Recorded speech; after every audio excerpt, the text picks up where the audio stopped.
Welcome back to the deep dive. Today, we're going to be, I guess you could say we're putting on our strategic thinking caps. hmm We're diving into a chapter from, the one and only Carl von Clausewitz's On War.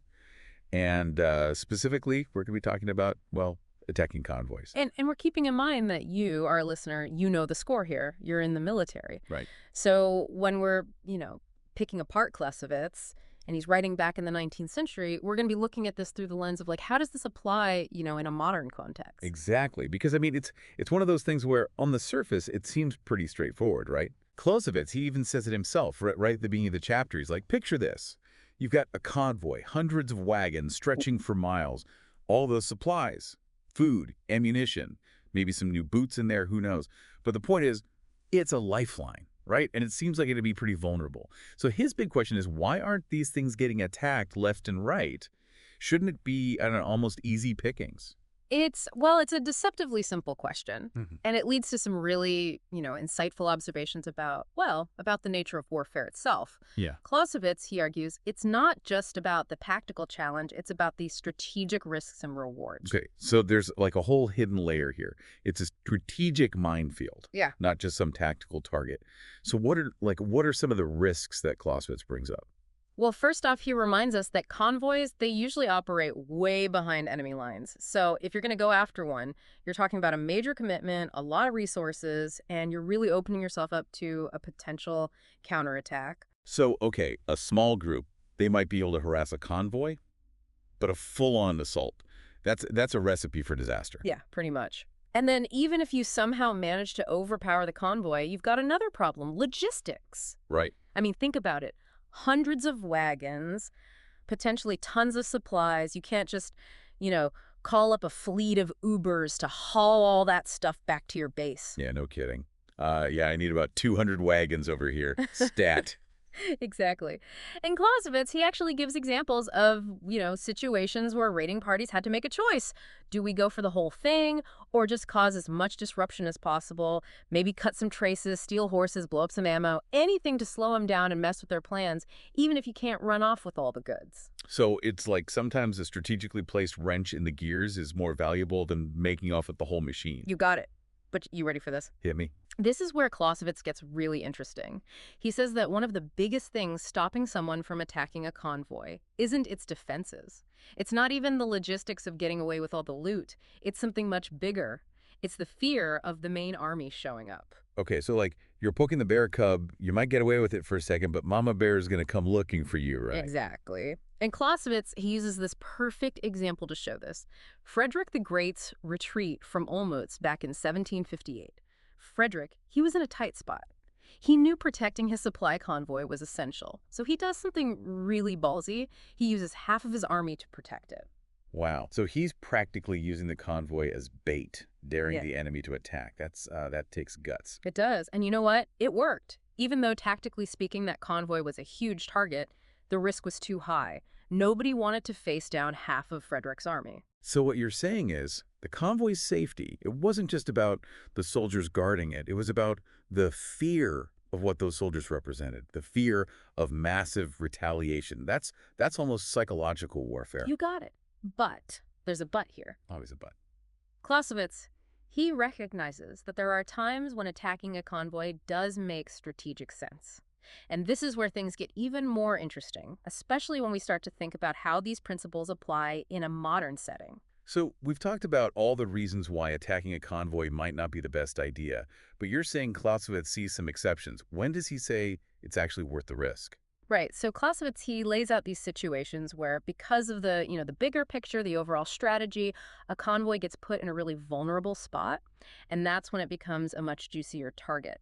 He uses Eugene's Siege of Landrecy back in 1712 as a kind of a case study. Okay, so tell me more about that. What made this siege so special, strategically speaking?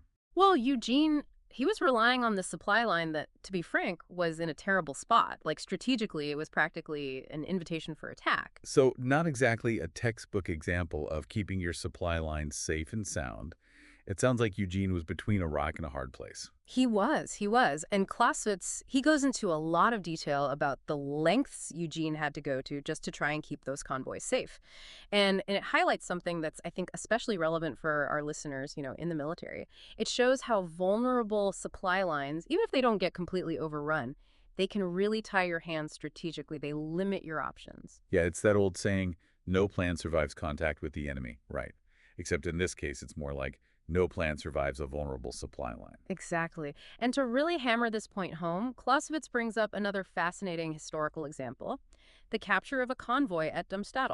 Okay, what happened there? So the Prussians, they had this convoy, and it was positioned way too far out on their flank, just, ripe for the taking. And I'm guessing the enemy jumped at the chance. Oh, absolutely. See, the Prussian main force was a little preoccupied with let's just say a bigger fight somewhere else. And this group of partisans, they saw their chance. These were local fighters, knew the terrain like the back of their hand. They were able to hit that convoy hard and fast without having to face the full brunt of the Prussian army. So it was like the perfect storm of bad strategy and perfect timing for the attackers. Exactly. It's all about context. And that's what makes these historical examples so useful, right? They take these theoretical concepts from Clausewitz, and they show us how they play out in the real world.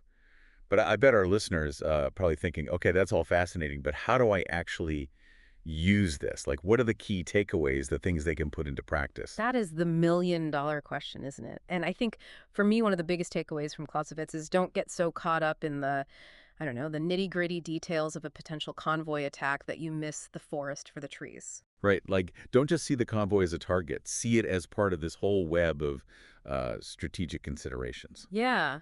Like, think about the risks, the potential rewards, and how the enemy might react. If you're on the attack, ask yourself, is going after this convoy really worth it? Could I be using these resources somewhere more important? And if you're on the defense, well, then it's about figuring out, okay, how much am I willing to risk to protect this supply line? Could defending it actually make me more vulnerable to a counterattack? It's like, yeah, you could go after that convoy, maybe even take it out. Yeah. But what then? What if those supplies were headed for a decoy target and you just walked right into a trap? Or what if that convoy wasn't even that important to begin with? You're playing right into the enemy's hands. Right. It's classic Clausewitz. And the thing is, these principles he laid out, they're not just, dusty old history lessons. They matter even more today. Because even with like drones and satellites and everything, it still comes down to those big strategic decisions. 100%. If anything, it's even more important in today's world. I mean, think about it. We're talking about these global supply chains, these incredibly complex logistical networks and conflicts that can, span the entire globe. Right.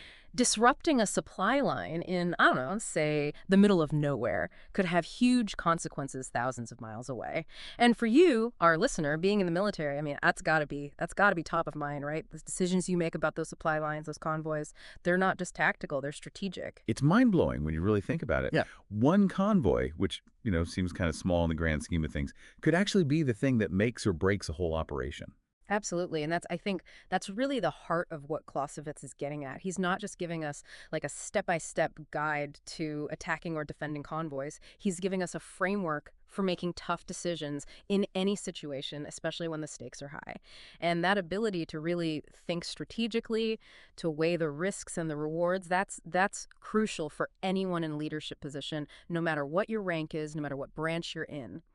So as we wrap up this deep dive into, well, Clausewitz and convoys and all that good stuff, what's the one thing you hope our listener takes away from all of this? I think if there's one lesson that's, stood the test of time, it's that warfare. It's not just about brute force. It never really has been. It's about intelligence. It's about strategy. It's about understanding how the other side thinks, how to get in their heads, outsmarting your opponent, not just trying to overpower them. And in today's world, where, frankly, the lines between war and peace are not as clear as they used to be, that ability to think strategically, that's more important than ever. It's a good point. Sometimes the most important battles are won before the first shot is even fired. Well, on that note, thanks for joining us for this deep dive into the, I guess you could say, the strategic side of convoy attacks. And until next time, keep those strategic minds sharp.